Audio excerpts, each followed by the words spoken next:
I'm Joe Biden, and I approve this message. What it means for history to have a black woman vice president is crazy, right? I'll say this. The day that Kamala Harris was picked, my wife came to me and she was like, this means something. When you pick Kamala, she gets it. She elevates the perspective of a woman of color. She is smart, Qualified and capable. She can go toe-to-toe with anybody. Harris, who for me is just the embodiment of someone like my mother who could do anything. Yeah. We know that when black women are lifted up, they lift everybody else up. Right. Mm-hmm. Thank you for joining this Biden-Harris campaign event, Black Men for Biden Shop Talk in North Carolina. And now, please welcome Terrence J. Hey, what's up, everyone? Thank you so much for spending time with us today and for tuning in. My name is Terrence J, and I'm so excited to be here for this evening's Shop Talk. If the pandemic wasn't here, all of us would be surrogates across the country in barbershops near you. Unfortunately, that's not taking place, which means we don't get to be with you. And it also means that my haircut looks really bad, which is why I have this hat on. So with that said, we're doing this virtual shop talks. We've been doing them all over the entire country. And today, I'm especially ecstatic about this incredible panel of gentlemen that we have aligned for today. This shop talk has two primary objectives. One, what can we do in our community? What are the things that we need to do in our community, especially for black men? And two, what can we put out there for the Biden-Harris campaign to do for us? We gotta know what we want in order to get what we want. So I'm so excited that the campaign has pulled us together so that we can share stories, share information, and share our resources so that we can get the most out of our country. So with that said, let's begin this off with a special message from Brandon Frame. He's from the Black Men Can Initiative. Brandon, could you take over and say a few words for us? Absolutely. Thanks so much, Terrence. The Black Men Can is so honored to be a media partner for Shop Talk. Again, we wish we were all in person, but we're not. The Black Men Can is focused on amplifying and creating voices and show what black men and boys can do. And one thing that black men and boys can do is vote. And so that's why we're here, to engage in this conversation, to amplify this conversation of black men coming together, to foster brotherhood and see how we can get our voices heard and what we're concerned about in the community. So we'll hand it back to the host with the most, Terrence, and looking forward to the conversation tonight. Thank you so much. I appreciate you, Brandon. Right now, we're going to let our panelists introduce themselves and just give us a couple of brief remarks before we get into some of our questions. So with that said, I'll introduce our first panelist. All of these panelists I've known for quite some time. But the first one, usually when I get on these calls, what people don't know is I have the most beautiful voice. My singing voice is immaculate. But whenever this brother is on a panel with me, I have to bow in submission. So Mr. Anthony Hamilton, thank you so much. You're in the car. Where are you, sir? Are we going to the shop right now? Where you headed? Yeah, I'm on my way to the studio, man. I'm working on some stuff, and I had to pull over in a parking lot somewhere to make sure I was a part of this, and it's so important to me to be a voice for my neighborhood, for my community, for my people, and I'm excited about being here. So, and we have the best host tonight, so I'm looking forward to it.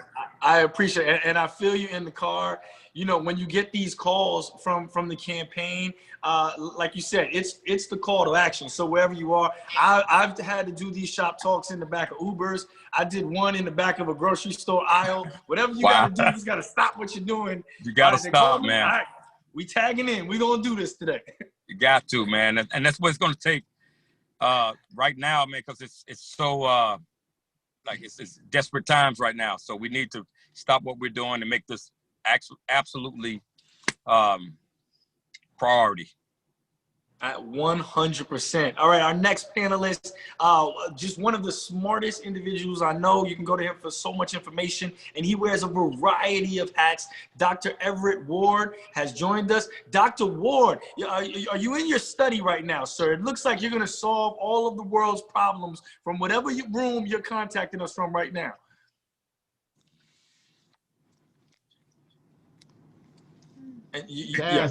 Thank you so much. It's truly an honor to be here with you and to be with our good brothers. And while this is not a barbershop, it is our barbershop, because as black men, when we get together, we can talk about critical issues and come up with solutions. And that's what tonight is all about. So I'm honored to be here with you and be with our fellow brothers and the community at large, because I know tonight we're going to talk about the real issues and talk about the solutions and make sure that this nation really holds up to its promise that all citizens are created equal. So it's an honor to be here with you. I'm coming to you from one of my studies in my home, where we just kind of hang out and study and read and try to educate and do all we can for our people. So it's an honor to be with you. One of his studies in his home. He has more books in that one study in his home than I have. We'll talk about that later, Dr. Ward. The next panelist is someone that I've known for years and years and years. I look up to this man. I respect this man. You know, I don't know how he feels about me. I feel like he's a father figure for me. And I love this man dearly. Congressman G.K. Butterfield. Mr. Butterfield, how are you, sir?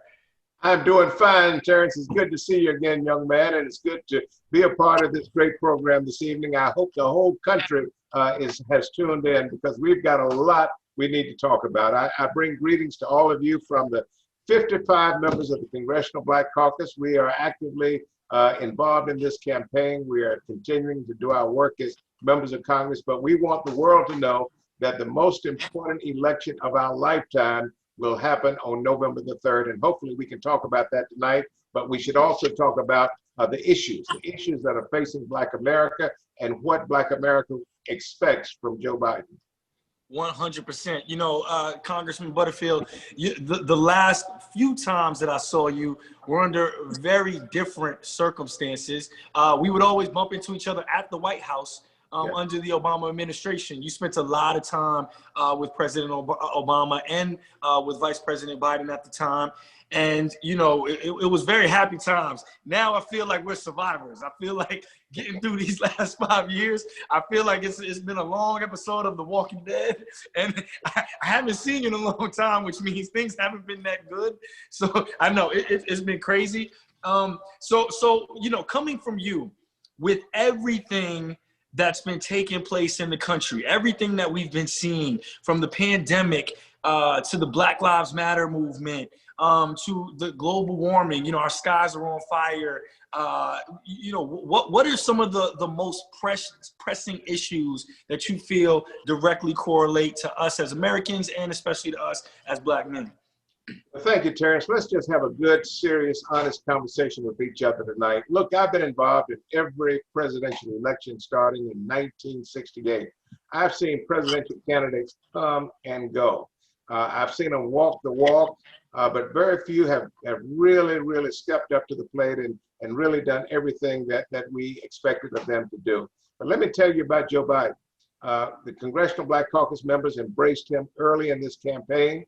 We told him in clear terms, look, man, you just can't walk the walk. You just can't just talk the talk. You've got to put it in writing, and we're going to hold you accountable when you are elected. And so that's what he did. He has published a document that I would invite the whole world to take a look at.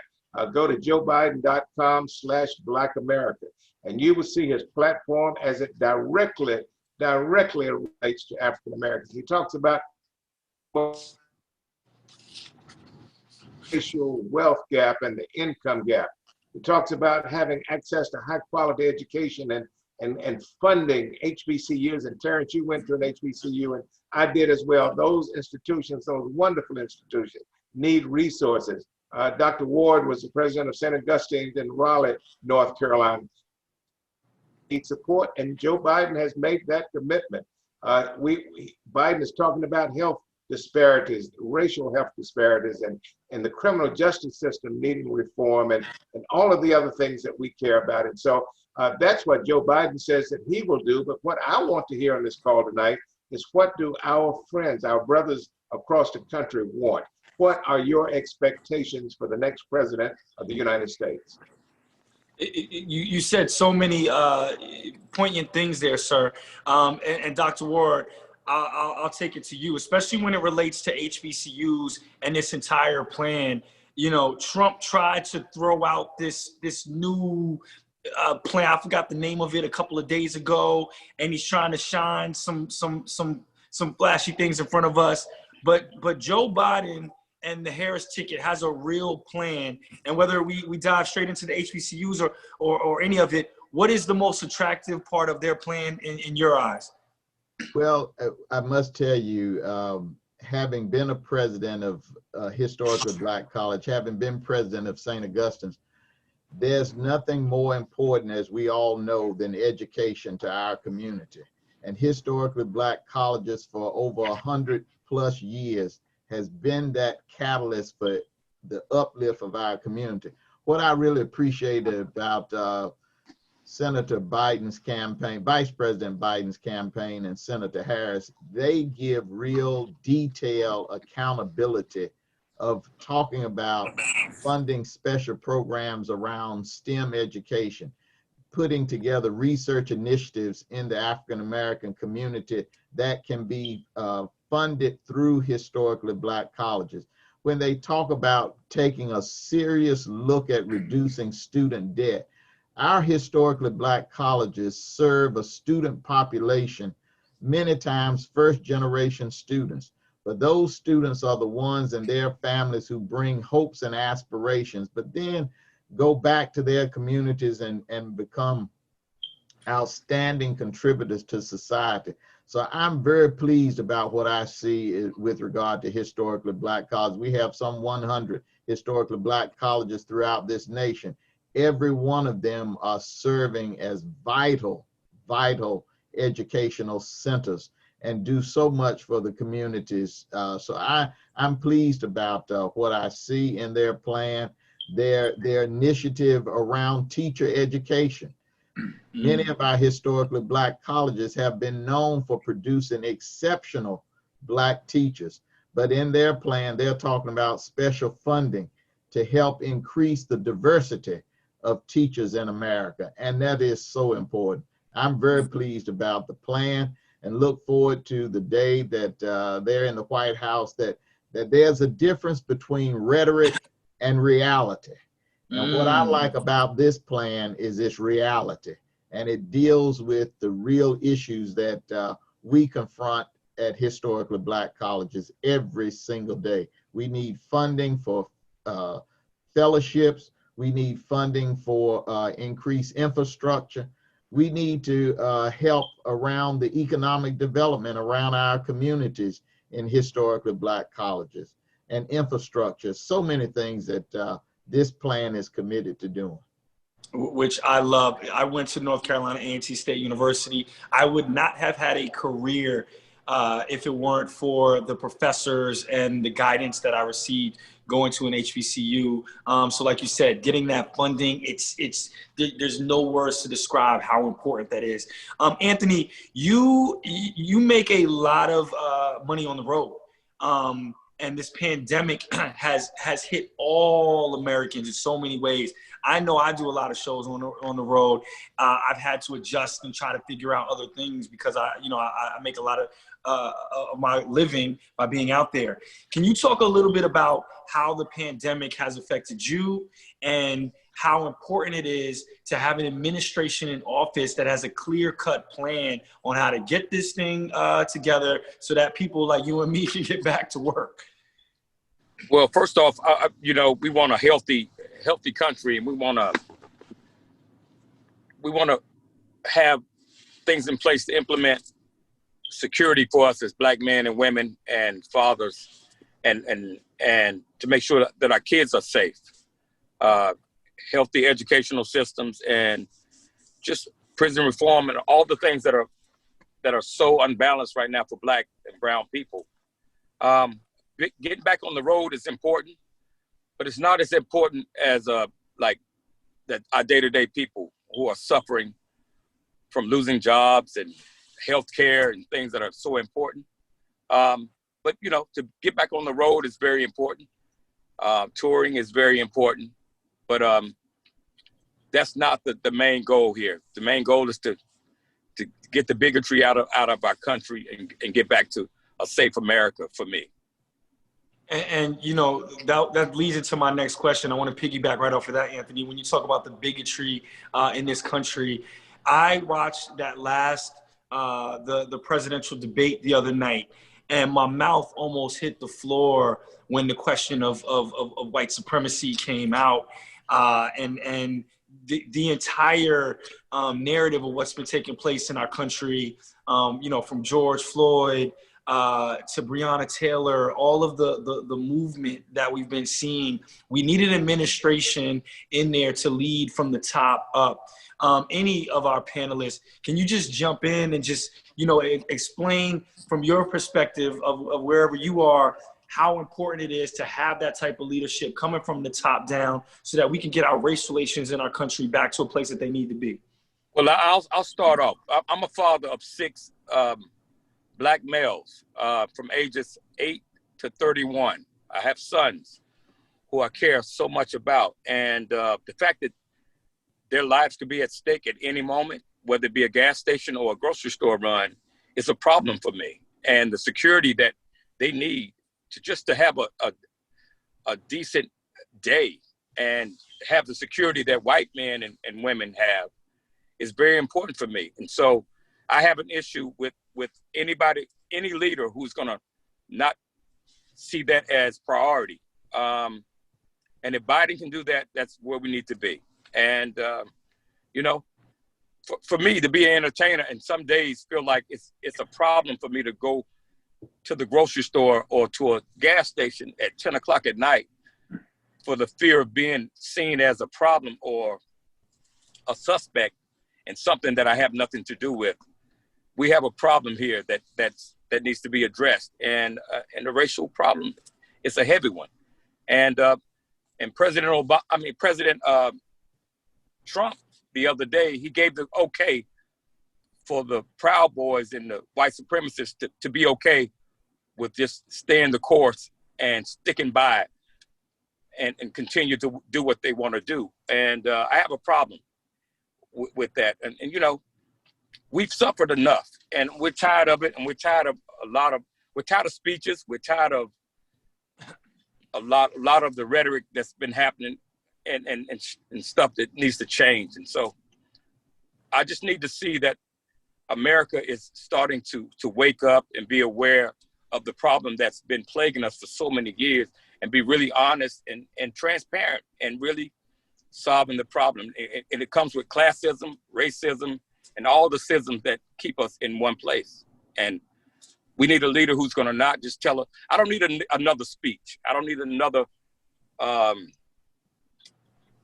debate. I need people who's going to be in office who really have the heart to really care as a human being, not just a senator, not just a president, not just a governor, but as a human being and as a man who has kids and has family who have suffered something that's similar to what I've suffered and my people have suffered. And that's what we need, somebody who can feel that. Dr. Ward, Congressman Butterfield? You know, one good thing about these Zoom calls is that I can sit at the computer and do some research while you're talking. And while Anthony was talking right then, I decided I was going to pull up exactly what the president said on Tuesday night.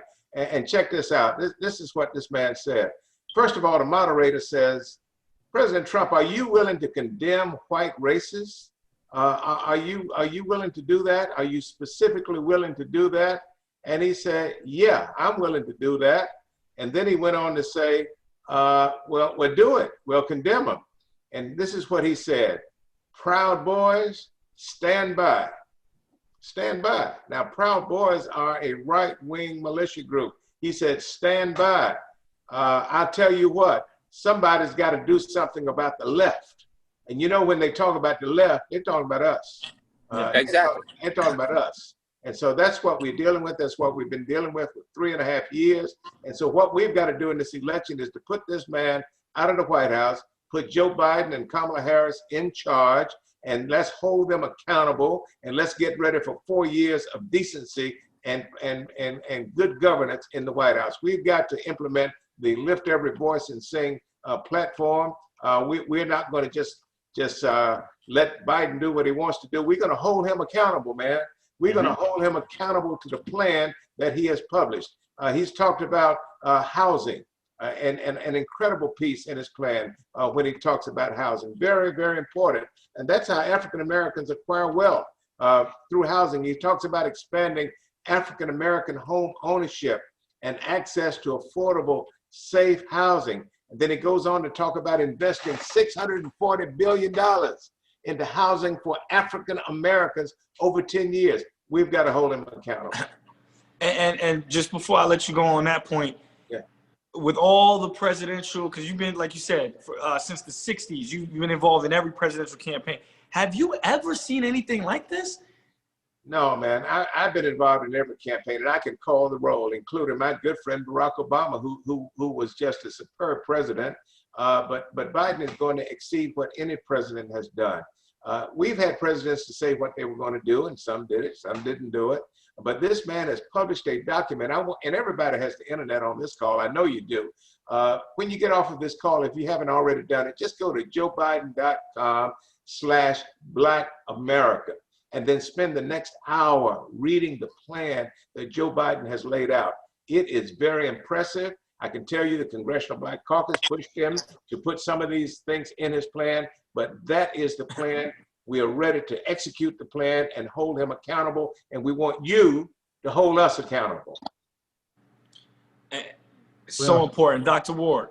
Yes, well, I agree. I have read the plan. I especially was focused on the education and the health care. It is an outstanding plan, but I want to go back to your original question around the debate. Please. I think it's very important, and in the barbershop, we can talk freely and honestly. That's what we've done for generations. Clearly, this message is about distracting and keeping men of color and Black folk from the polls.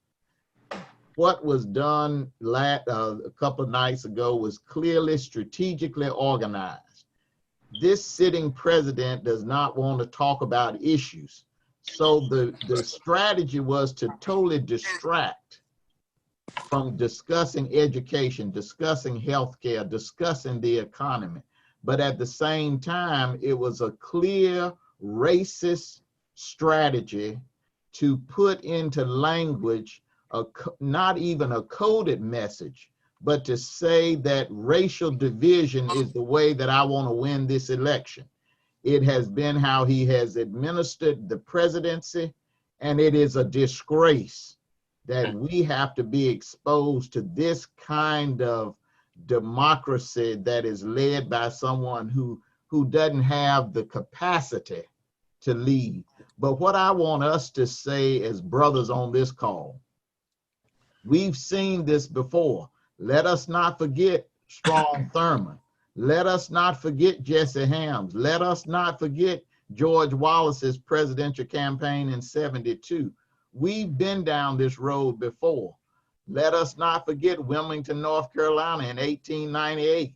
We've seen this before, but the answer for this is to march to the polls, to vote in record number, and let's elect Joe Biden and Senator Kamala Harris to the highest office in the United States. That's what our objective is. Don't get distracted. Don't let the political propaganda confuse us with a few people who look like us that are misguided and trying to tell us to vote a certain way. Look, I've lived long enough to know that just because you look like me doesn't mean you are me. And the facts speak for themselves. And so we've got to stay focused as a people, and especially as Black men. We've got to protect, as Brother Hamilton said, his 6 boys. We've got to protect our young people that they don't have to go through this all over again. We remember Emmett Till. We remember Black boys being shot down and killed. Jacob, I mean, the list goes on and on. A Black man shot 7 times in the back.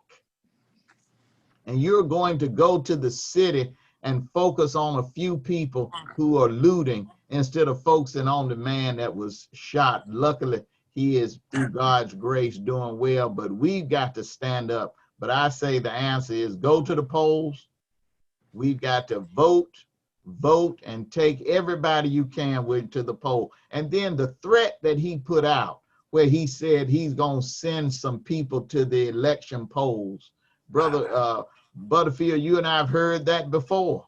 Well, we've got news for them. When they come to the polls, we're going to already be there voting in record numbers. No, that's right. And hopefully, Dr. Ward, we will vote early. We will vote in the early voting, not just wait until November the 3rd to vote. We've got 17 days of early voting in North Carolina. We need 100% turnout in the early vote. We need to just get it over with. That's right. That's right. Yeah. 100%. I want to switch gears and talk a little bit about Senator Harris.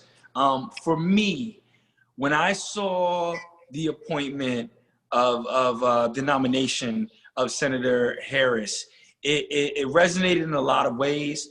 There are a lot of people that he could have chose as his vice presidential candidate. And him appointing her, a Black woman of color, and what she stands for and what she represents, it touched me personally. I just spoke with her last week. We had an incredible conversation. I feel like she's up for the task, and there's something very, beautiful in my eyes to see her and her strength and her power with this platform. Anthony, can you talk a little bit about what it means for us as Black men to support a Black woman possibly having this opportunity and to wrap ourselves around that? I think that Black women have a different view of things. I think they come with more of a nurturing capacity. I think they come with a different capacity to love and forgive and to build. And I think they see things that men don't see because of ego and the things that we, the things that, keep us from growing as men, whether it be ego or success or things that we focus on to feed the family and to build a family. I think women see from a different angle. And I think it's important to have that third eye, that fourth eye to watch over the things that we miss as men. I think a woman is very, very, very, very important in any growth of any nation. I think not only do they birth babies, but they birth newness and power and stability. And even watching that debate, there were so many times where it went just all the way left. You're not gonna be able to do that with Senator Harris. Like there's just something you're not gonna be able. And this is if you're tuning in, this is barbershop talk. But you're not gonna be able to do that with Senator Harris up in that office. Congressman Butterfield, you have a daughter. Can you talk a little bit about how it feels to see Senator Harris with this nomination for vice presidency, and you've gotten to know her and spent time with her, how powerful she is? We love Kamala Harris because she is authentic. I mean, the sister is real. She knows what she's doing. Let me tell you, Joe Biden promised us that he would select a woman as his running mate. He didn't say a Black woman. He said, I'm going to select a woman for my VP running mate. And then he chose 12 people for consideration. 6 of those were Black women: Karen Bass, Val Demings, Susan Rice, Stacey Abrams, Mayor Keisha Lance Bottoms down in Atlanta, and Kamala Harris. He fairly considered all of these women and chose Kamala. Kamala is a fighter. If you don't believe that, Trump the other day picked this new lady to go to the United States Supreme Court, and there's going to be a hearing in a few days in the United States Senate. And Kamala has already said she's leaving the campaign trail. She's going back to D.C. so she can rip this lady apart and see what she is made out of. And so look forward to that. Good. Yes. Well, one of the things that I think is so critical that we've got to add is Senator Harris is intellectually prepared to be vice president of the United States.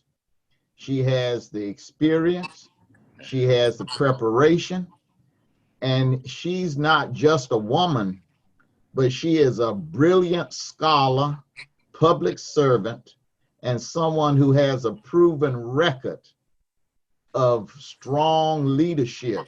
And that's what this country needs, is strong, capable, intellectually solid leadership that has a scholastic foundation. And that's what Kamala Harris brings. She is prepared. If you look at her background, her parents, intellectuals, grew up in a community where she was nurtured from birth to be prepared for leadership. That's the story about Kamala Harris that needs to be told. She's going to be a leader with a foundation, having come through the legal community the way she did. She was Attorney General for the state of California, a DA, a prepared person ready to lead. I'm looking forward to her leadership. I'm looking forward to her commitment. And that's what we've got to celebrate. And what we've got to do as brothers is make sure that the conversation does not get distracted and distorted and pushed in another direction. So we can't sit silent when people throw insults towards this scholar Black woman. We've got to stand up and say, no, no, no, and we're going to elect her as Vice President of the United States of America. 100. Terrence, we're bracing for the October surprise. We don't know what the Republicans are going to come up with in the next few days. That's right. But we are bracing for the worst of the worst. And they're going to come after this sister, right? They're going to come after Kamala. They're going to come after Joe Biden. But we've got to be prepared to understand that this is nothing but a distraction. This is all about trying to reach the neoconservative base and for Trump to let them know that he is one of them. That's what this is all about. You know, Black women have led in every election since the Voting Rights Act was put on the books. We got the Voting Rights Act in 1965, and every election from that day to this day, African-American women have turned out at a higher rate than African-American men. That's just a fact. But we're going to change that this year because Black men are going to vote. Isn't that what you call it, Everett Ward? Black men vote? Black men vote. Black men vote. We've got this program, and Black men are going to show Black women that we can vote too, and we can vote just as strongly as they vote.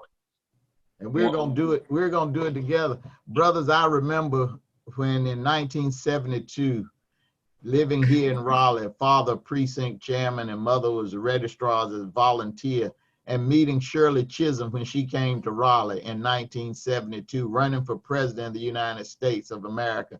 Now you just think about, here we've come from 1972, Shirley Chisholm, brilliant congresswoman, and now we have a nominee, a Howard University graduate, a member of Alpha Kappa Alpha sorority, a scholar, a public servant, as the nominee to be Vice President of these United States of America. And I say that we are not, as Black men, gonna sit by. If they have an October surprise, tell them we got a Black man surprise that can outdo any October surprise, because we gonna have 1.8 million Black men that didn't vote last time, gonna vote this time, and we gonna send them all home. You will not attack Senator Harris and think that we as Black men are gonna sit back in silence, because all of us had a wife and a daughter and a sister, and I'd be damned if I'm gonna sit back and watch them destroy this Black woman. Never. And you said it best earlier.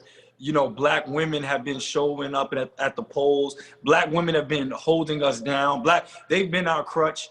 And this is a time in history where it's time for us to return the favor. It's time for Black men to stand and support her. And just a little personal tidbit, you were talking about, she went to Howard, she's AKA. When I spoke with her last week, I was like, when homecoming comes back, you gonna come to our barbecue on the plot? She was like, you gotta have the fish sandwich. So I just so we know, she hasn't lost herself. She hasn't been in Congress that long, Anthony, where she doesn't remember. She's like, she's ready for the fish sandwich. That's how you know. With the mustard, hey, with the white bread and mustard. With Come the on, white man. Y'all know what bread, it is. a little hot sauce. She's ready for the And a fish. little slaw. What? So for slaw, me, that was my slaw, signal from her that she's with us. She got us. Anthony, that's a true HBCU graduate. That's a true HBCU graduate. Terrence, and I want to say she came out in like 84 or 89 or so. So you know it's real. Back then, it's real. Yeah. Terrence, let me throw this on the table. I just had a thought, and Anthony might find this interesting. You know, when slavery came to an end back in 1865, there were 4 million Black folk who were set free out of slavery. And when the 15th Amendment was passed, which allowed the right to vote, every African-American man, I'm told that 90% of African-American men became registered voters, and they had nearly a 100% turnout in every election. The only reason women did not get registered to vote was because the law did not allow women, black or white, to vote during those days. But black men stepped up to the plate, and 20 African Americans were elected to Congress during that period of Reconstruction. In the state of South Carolina, for example, black folk controlled the state legislature during Reconstruction, and it was because of black men. But it was in 1888, 1898, 99, and 1900 when they came up with the literacy test and the poll tax and kicked all of these African American men off of the voting rolls. And it was not until 1965 that we were able to get our groove back and to get our traction. And by this time, women and men could vote, and then women started out voting men. They started. So in order for us to get back on track, we have to call Anthony, because Anthony only has boys. So as long as we got Anthony in control of things, he has 6 boys. He doesn't miss. The guy does. Anthony Hamilton does not miss with 6 boys.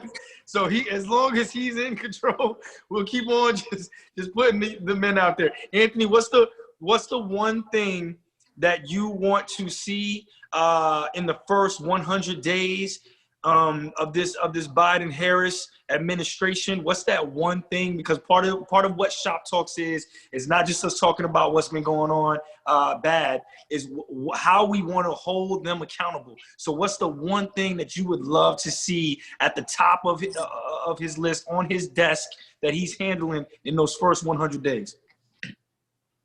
I think having black men and women feeling safe. I think police reform and things of that nature, that it's been totally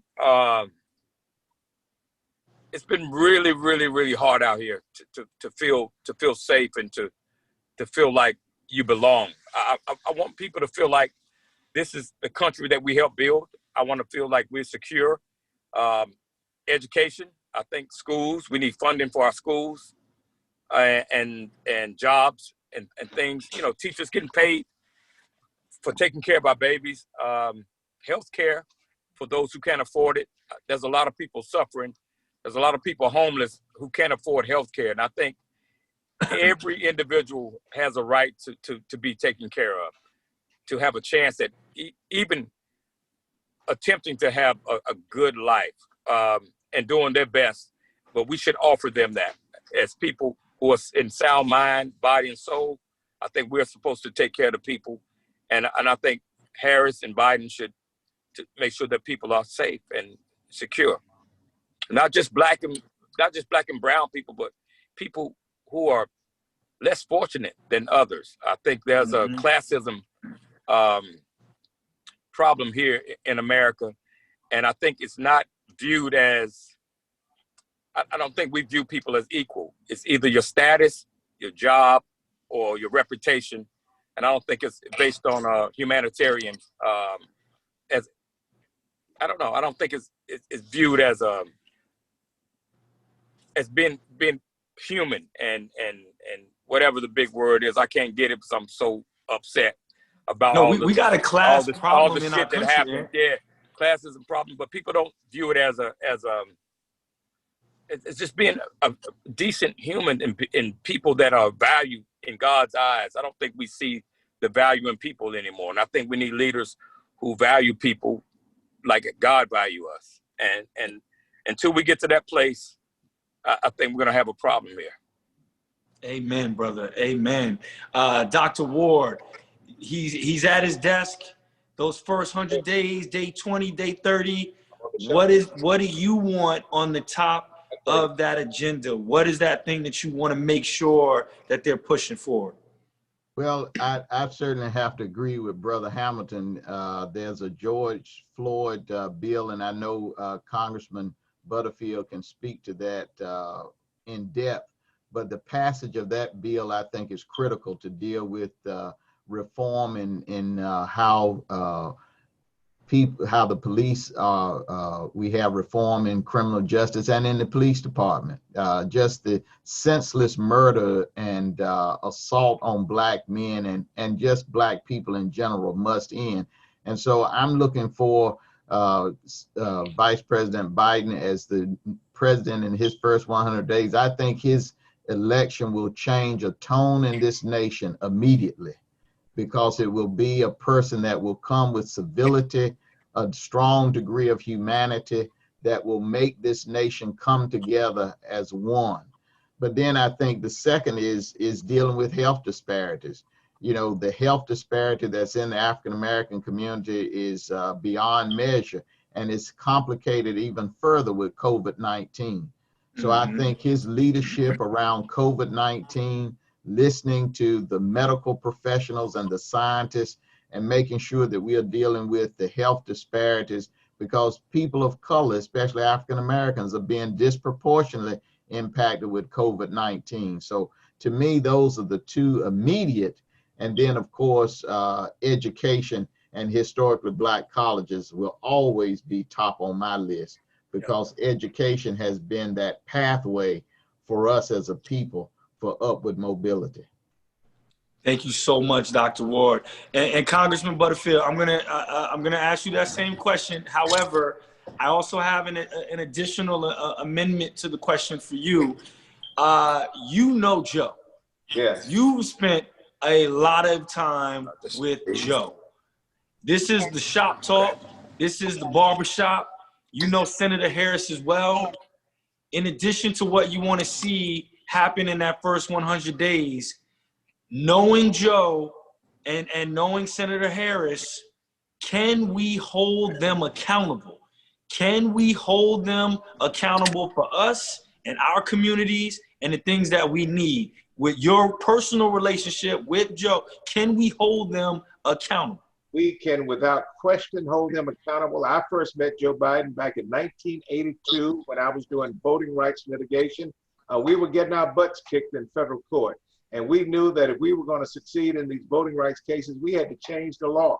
And the NAACP Legal Defense Fund met with Joe Biden and Ted Kennedy and one of the Republican senators and convinced them to offer an amendment to the Voting Rights Act that would change the standard for proving voting cases in federal court. And they did that. And because of that, that's why we have so many African Americans now elected to office, because of that change in the Voting Rights Act. And so I'm gonna count on Joe Biden to follow through on what he has committed to Black America. I look at his plan almost every day. I'm looking at one provision right now that talks about student debt. And those of you who have been to college or have family members who've been to college, you know one of the biggest problems they have is student debt. You know what Joe Biden says? He's going to immediately cancel a minimum of $10,000 of federal student loan debt. That is in writing. Forgiving all undergraduate tuition-related student debt from 2 to 4 year colleges for those earning up to $125,000 a year. Then in another part of his plan, and I'll close with this, in another part of his plan, he promises families that they will not be required to spend more than 7% of their income on child care. And families with children, you know how expensive child care is. And he will place a limit of 7%, and the government will help you with the subsidy. We are ready for this man to be president, this lady to be VP, and we're going to hold them accountable. I promise you that we will, the congressional, when I say we, I mean the Congressional Black Caucus, 55 of us, and we're getting ready to grow to 60 or 61, we will hold them accountable. I love that. And, you know, so many politicians on that level. You know, you guys remember 4 years ago when he was talking, Trump was talking about a wall. These things never happen sometimes. So it's good to know that, you know, even if me and Dr. Ward can't, that you're going to see him in the hallways, you're going to be able to look him in the eye and say you are accountable. That is so important that we have that level of accountability with an actual plan that represents us and what we need to see happen. With that said, on behalf of Anthony Hamilton, who had to hop off, Dr. Ward, it's always a pleasure talking to you, sir, and getting that insight from you. Congressman Butterfield, you know how I feel about you. Thank you so much for all that you do. Trey Baker from the campaign is going to end us with a couple of words. But for everybody that's out there watching, my last words that both Dr. Ward and Congressman Butterfield said is we have to mobilize at those voting polls. There's early voting. You need to vote early if you can. You need to make sure that you do everything possible so that we do not have no November surprise, October surprise. I don't want to see no surprises. We need everybody to vote, activate your vote, and make sure that we make changes for the better in this country. My name is Terrence J. Thank you guys so much for having me. Trey, from the Biden campaign, please take it away. Terrence J., I appreciate you, my brother. I had to jump in here. It was too many Qs and alphas in here, so we had to bring the noops in to lock this thing down. So just thank you for coming. Thanks to everybody for watching. This was a wonderful panel. You're going to be able to watch this again on one of our media partners, The Black Man Can. They're going to replay it. This is also going to be replayed on Roland Martin. So you'll have a lot of opportunities if you missed anything. But here's the deal, y'all, and this is what's so important about North Carolina. Y'all are voting right now. Absentee mail-ins are going out right now. People are turning them in right now. And you have all these days, like Congressman Butterfield said, to go out and early vote. So here's what I need from you. I need you to help turn out the vote. So go to iwillvote.com. On iwillvote.com, you'll be able to check your registration, find out about where your precinct is. You'll be able to learn all the information you need for voting. After you do that, I need you to pick up your phone and I need you to text AFAM. That's AFAM. Text AFAM to 30330. By doing that, you get access to everything we got. You'll get my emails. You'll get emails from the campaign, and you'll know exactly what you need to do.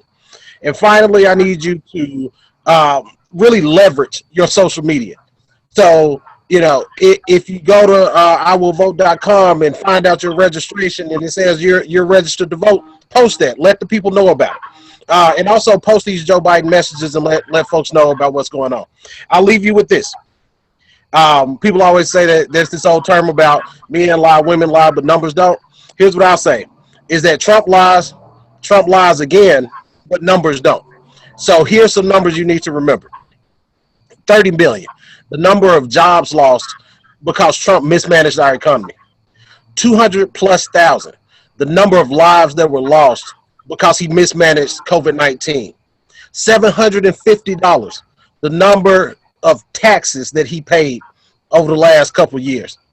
And finally, 0, the number of times that when he had the opportunity, he refused to rebuke white supremacist networks. That's who we're dealing with. And we've got great options in Joe Biden and Kamala Harris to get this thing done. So again, I'd like to thank all of our guests, Terrence J. for hosting. My man, we appreciate you. Dr. Everett Ward, Congressman G.K. Butterfield, and of course, the great Anthony Hamilton. Thank y'all for coming out tonight. Thank you for everything that you do. And right now, North Carolina, you can vote. Go do your thing, pick up your vote. You can take it back in and deliver it yourself. If you're concerned, there's opportunities for you to early vote in person, and you can do that safely. And so we want to get out there. We want to make sure North Carolina comes out. And as Dr. Everett Ward said, these 1.8 million black men, we're coming for you. So thank you so much, and everybody have a good night.